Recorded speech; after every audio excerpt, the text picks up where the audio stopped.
चलिए खबरों में आगे बढ़ेंगे और बड़ी खबर उपचुनाव को लेकर है। बिहार में उपचुनाव में कांग्रेस की पूछ नहीं हुई है। क्या विधानसभा चुनाव में कांग्रेस आरजेडी से बदला लेगी? सवाल अब उठने लगे हैं क्योंकि 4 सीटों पर बिहार में उपचुनाव हो रहा है, जिनमें से 3 सीटों पर आरजेडी जबकि 1 सीटों पर सीपीआई चुनाव लड़ रही है। और ऐसे में यहाँ पर अब खबरें ये भी आ रही है कि बिहार में जो उपचुनाव हो रहा है उसमें कांग्रेस की कहीं कोई पूछ ही नहीं हो रही है। तो क्या विधानसभा में जो है कांग्रेस आरजेडी से बदला लेगी? अब ये सवाल उठने लगे। तो बिहार चुनाव में कांग्रेस की पूछ नहीं हो रही है, तो क्या विधानसभा चुनाव में कांग्रेस आरजेडी से बदला लेगी? सवाल उठने लगे क्योंकि ये 4 विधानसभा उपचुनाव है और अगले साल विधानसभा चुनाव होने वाले हैं। सवाल उठना लाजमी है। सहयोगी प्रीतम जो चुके अधिक जानकारी के साथ। प्रीतम, जो खबरें सामने आ रही है कि जो उपचुनाव हो रहे हैं उसमें कांग्रेस की कहीं कोई पूछ नहीं हो रही है, क्या ये मानकर चले कि आने वाला चुनाव में कांग्रेस जो है आरजेडी को सबक सिखा सकती है? क्या बदला लेने की प्रवृत्ति होगी मौजूदा स्थिति को देखते हुए?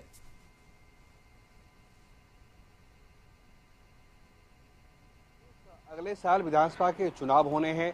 अक्टूबर-नवंबर में विधानसभा का चुनाव संभावित है। इसलिए ये जो 4 सीटों पर उपचुनाव हो रहे हैं ये काफ़ी महत्वपूर्ण है। और इसमें चूंकि 3 सीट खुद जो है महागठबंधन के पास है, इंडिया गठबंधन के पास है, 1 सीट जो है वो हम के पास है, लिहाजा चुनाव काफ़ी महत्वपूर्ण हो जाता है। अब सवाल ये उठता है कि बिहार में देश की जो विपक्ष की सबसे बड़ी पार्टी है कांग्रेस, उसकी बिहार में स्थिति इतनी बुरी क्यों है? 1990 के दशक में कांग्रेस की स्थिति लगातार खराब होती चली गई और साल दर साल उसकी स्थिति खराब होती जा रही है, कुछ एक लम्हों को छोड़कर, कुछ एक सालों को छोड़कर।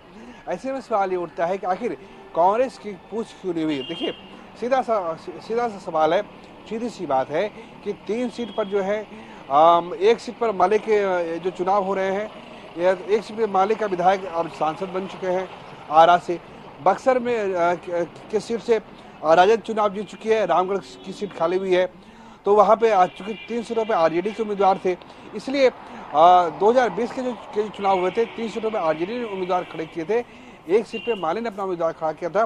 कांग्रेस का इन 4 सीटों पर उम्मीदवार नहीं था, इसलिए कांग्रेस गठबंधन धर्म के मुताबिक इन सीटों पे खड़ी नहीं होने जा रही थी, जो हमें कांग्रेस के लोग बताते हैं। अब सवाल ये उठती है कि क्या कांग्रेस 2025 के चुनाव में आरजेडी से बदला लेगी? एक बात मान के चलिए कि बदलते समय के साथ कांग्रेस काफ़ी व्यवहारिक हो गई है और हालांकि कुछ एक राज्यों में उसकी जो स्थिति है वो वहाँ अगर उसने अकड़ दिखाई है तो नुकसान इंडिया गठबंधन को हुआ है, लेकिन लोकसभा चुनाव में उसने काफ़ी उदारता के साथ उसने गठबंधन किया और उसका प्रतिफल मिला। कांग्रेस पार्टी 100 सीटें जीत गई, 54 से 100 सीटें हो गई। लेकिन बिहार में कांग्रेस की स्थिति काफ़ी उलट है।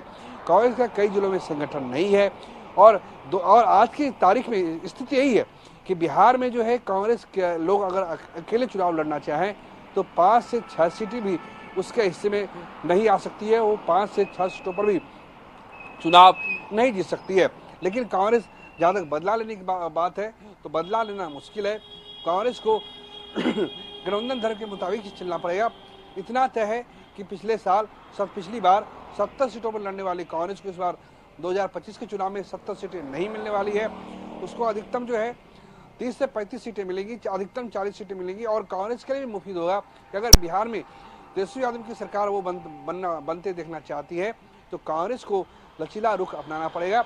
और जहाँ तक गठबंधन धर्म की बात है तो जो बड़ी पार्टियां होती हैं वो अपने हिसाब से राजनीति करती हैं और इसके लिए भाजपा का जो उदाहरण है वो सबसे सटीक है। आपने देखा होगा कि अरुणाचल प्रदेश में जदयू के 6 विधायक थे और एक झटके में भाजपा ने उस सभी विधायकों को तोड़ दिया और सारे विधायकों को भाजपा ने गठबंधन धर्म के खिलाफ जाते हुए, जबकि जदयू भाजपा के साथ सरकार चला रही थी और उसने वहाँ पे अरुणाचल प्रदेश में भाजपा जदयू को तोड़ दिया और वहाँ पे उसके बाद जो है दोनों दलों के रिश्ते में तलखियाँ आने लगी। यहाँ तक कि कई बार जदयू के शीर्ष नेताओं ने कहा कि भाजपा को गठबंधन धर्म का पालन करना नहीं आता है। और आपने देखा होगा कि साल 2020 का जो चुनाव था उसमें कई जगह लोजपा के उम्मीदवार खड़े किए गए थे।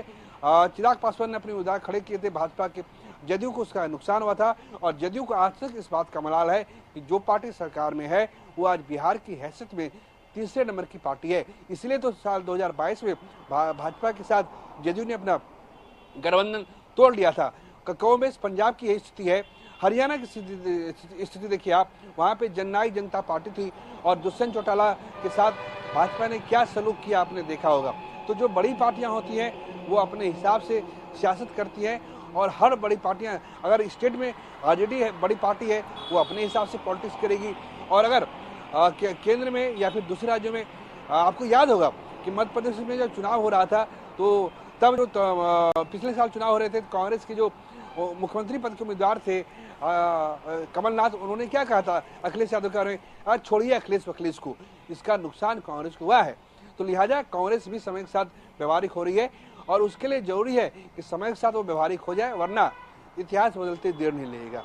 जी प्रीतम, चूंकि अगर इस विधानसभा उपचुनाव की बात की जाए तो चूंकि कांग्रेस की तरफ से एक भी प्रत्याशी नहीं दिए गए इस उपचुनाव में, तो क्या किसी तरह का पार्टी के अंदर कोई अंतर्विरोध भी देखने को मिल रहा है या फिर कांग्रेस को मलाल है कि उन्हें एक भी सीट पर उम्मीदवार खड़ा करने का मौका नहीं दिया गया? देखिए, मैं कांग्रेस को कवर करता हूं, कांग्रेस के नेताओं से मेरी बात होती है। ना तो कांग्रेस से इस बात का मलाल है कि उसे सीट नहीं दी गई, ना तो कांग्रेस में इस बात के लिए अंतर्विरोध है। जब 2020 के चुनाव में 3 सीटों पे आरजेडी खड़ी हुई थी और 1 सीट पे माले खड़ी हुई थी, और तो फिर ये सीट, ये किस हैसियत से ये सीट कांग्रेस को मिल जाएगी? सीधी सी बात है।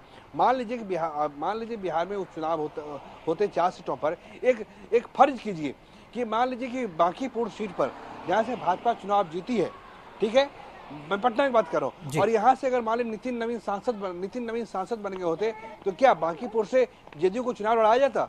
नहीं लड़ाया जाता, क्योंकि ये गठबंधन धर्म के खिलाफ होता। 2020 के चुनाव में बांकीपुर से भाजपा जीती थी। उसी तरीके से साल 2020 के चुनाव में 3 सीटों पे आरजेडी ने अपना उम्मीदवार खड़ा किया था, 1 सीट पे माले ने अपना उम्मीदवार खड़ा किया था। यहाँ पे कांग्रेस कहीं नहीं थी, कांग्रेस इन 4 सीटों पर चुनाव नहीं लड़ी थी। लिहाजा कांग्रेस में कहीं कोई अंतर विरोध नहीं है, कांग्रेस में कहीं कोई इसको लेकर मलाल भी नहीं है। चलिए, बहुत शुक्रिया आपका प्रीतम खबर पर जानकारी देने के लिए। और इस बुलेटिन में फिलहाल इतना ही। देखते रहिए कशिश न्यूज। नमस्कार।